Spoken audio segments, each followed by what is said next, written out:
Inaasahan na ng San Juan City na magsisimula ng tumaas ang bilang ng mga bibisita sa mga sementeryong nasasakupan ng kanilang lungsod. Simula yan October 25 bilang preparasyon na rin ng mga ito sa undas. Kaya naman puspusa na raw ang kanilang paghahanda para matiyak ang payapang pagbunita sa All Saints Day at All Souls Day. Kasabay din ito ang paalala ng lungsod sa mga ipinagbabawal gawin at dalhin sa loob ng sementeryo. Para sa iba pang detalye ng balita, alamin sa report na ito. Wala nang 2 linggo bago ang paggunita sa undas. Una nang nag-inspeksyon si San Juan City Mayor Francis Zamora sa St. John Memorial Park, isa sa 3 sementeryo ng lungsod, bilang bahagi ng kanilang preparasyon sa inaasahang pagdagsa ng mga taong bibisita sa kani-kanilang kaanak na namayapa. Bahagi ang pag-iinspeksyon ng Oplan Undas ng San Juan upang makita ang ilan pang kailangan ayusin at ibigay na suporta ng lungsod sa mga sementeryo bago ang November 1. Ayon sa alkalde, puspusan ng kanilang paghahanda katuwang ang San Juan City PNP, lalo't libo-libong mga individual at pamilya ang inaasahan nilang bibisita ngayong taon, gaya noong 2024 na umabot ng hanggang 40,000 na katao.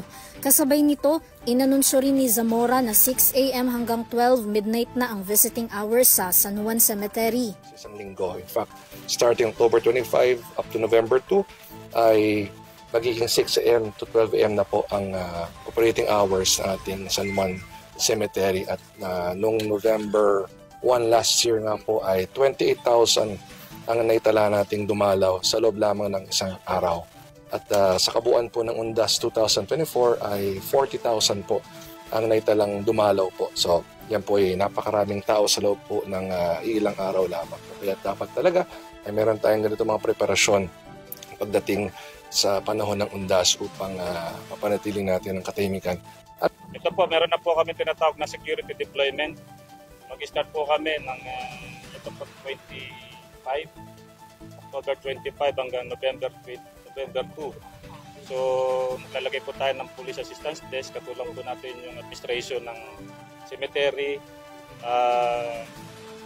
PPMO, saka po yung public safety order po natin, para po mapanatili natin ang katahimikan dito po sa mga cemetery po sa around 150 yung initial po namin.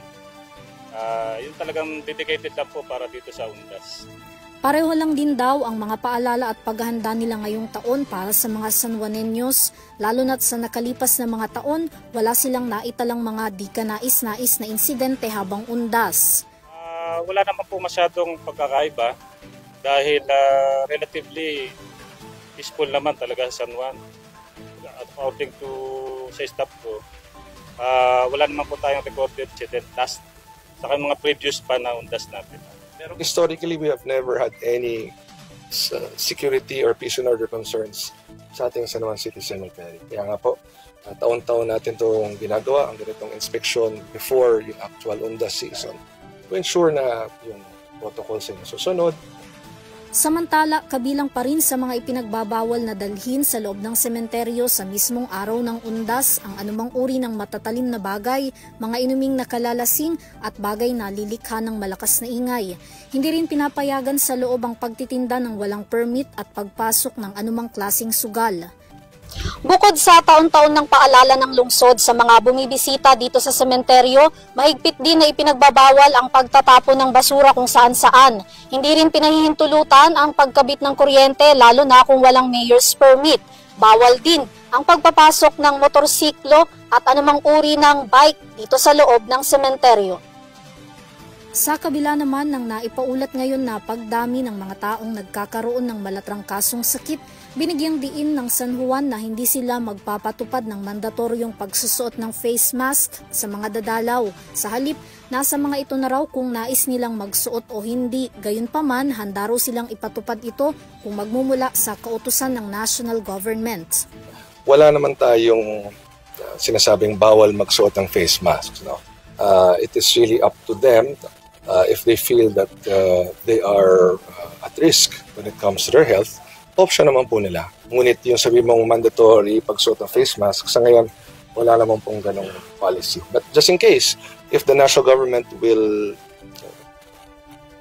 inform us that we have to enforce such a measure, and then that's the only time we will do that. Pero sa ngayon po, wala pa naman anumang directive po from the DOH. Samantala, pagdating naman daw sa usapin ng traffic management, nakikipag-ugnayan na raw sila sa Quezon City na boundary ng San Juan at magdaragdag din daw sila ng mga traffic enforcer. Para matiyak na magtutuloy-tuloy ang daloy ng mga sasakyan dito mismo sa kalsada kung saan tapat ng sementeryo at hindi magkakabuhol-buhol na maaaring magdulot ng mas mabigat na trapiko dahil sa inaasahang pagdagsa ng mga bibisita, magtatakda ang San Juan City o ang lungsod ng rerouting scheme. Magiging one-way din ang bahaging ito ng kalsada para maiwasan ang traffic. Magsisimula yan sa November 1 hanggang November 3. Para sa EuroTV News, Vanessa Cuyafa sumasaludo sa bawat Pilipino.